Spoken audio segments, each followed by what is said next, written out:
एक बार भगवान गौतम बुद्ध अपने राजगृह लौटे। उन्होंने देखा कि पूरे नगर में बहुत सन्नाटा पसरा रहा था। उन्होंने अपने अनुयायियों को भेजकर पता लगाया कि आखिर क्या बात है। लोगों ने उन्हें बताया कि इस नगर में एक राक्षसी रहती है।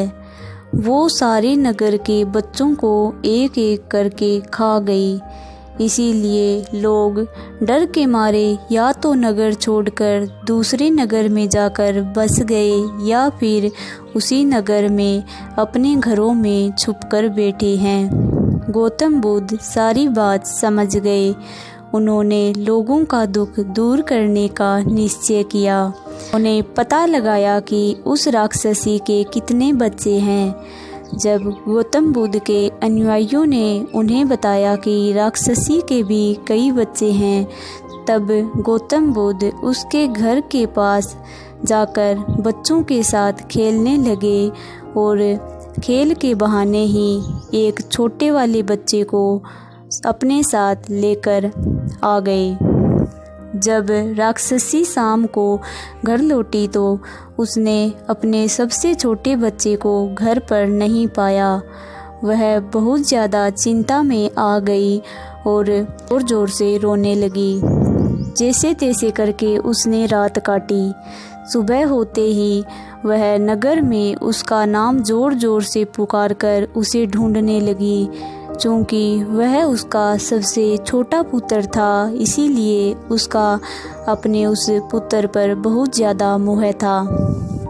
जब वह नगर में इधर उधर भटक रही थी तो उसे रास्ते में भगवान गौतम बुद्ध नजर आए।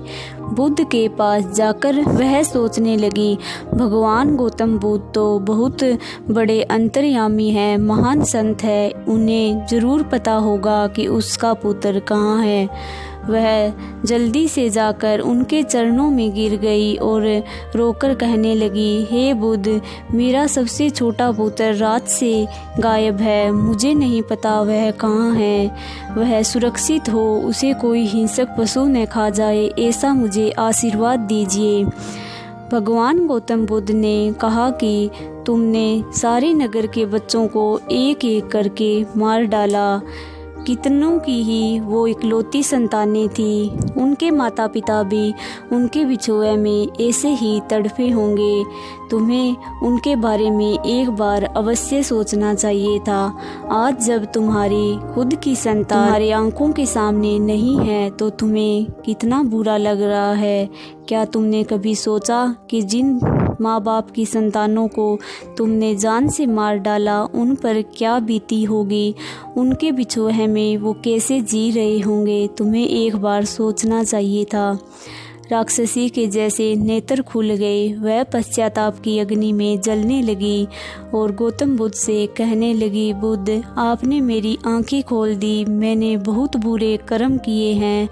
मैं वापस जाकर उन कर्मों को बदल तो नहीं सकती, लेकिन आपसे वादा करती हूँ, आज से मैं ऐसा कोई भी हिंसा का कार्य नहीं करूँगी जिससे किसी प्राणी मात्र मन को कष्ट पहुँचे। मैं आज से ही हिंसा त्याग करती हूँ।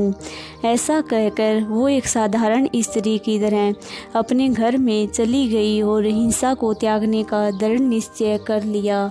उस दिन से वो एक साधारण जीवन जीने लगी और सभी के साथ मिलकर रहने लगी। गौतम बुद्ध ने भी जब उसके बदले व्यवहार को देखा तो उसकी संतान को वापस लौटा दी। तो देखिए, एक बार फिर हमारे भगवान गौतम बुद्ध ने एक राक्षसी की जिंदगी को बदलकर उसे एक साधारण इंसान बना दिया।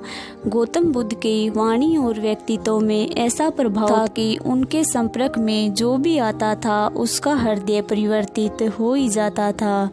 तो फ्रेंड्स, हमें भी हमेशा ऐसे कार्य करने चाहिए जिससे कि किसी प्राणी मात्र को ठेस ना पहुँचे।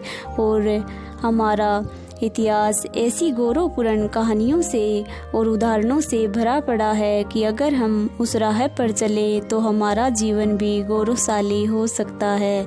अगर आपको हमारी वीडियो पसंद आई है तो चैनल को सब्सक्राइब करें और वीडियो को लाइक करना ना भूलें। Thank you.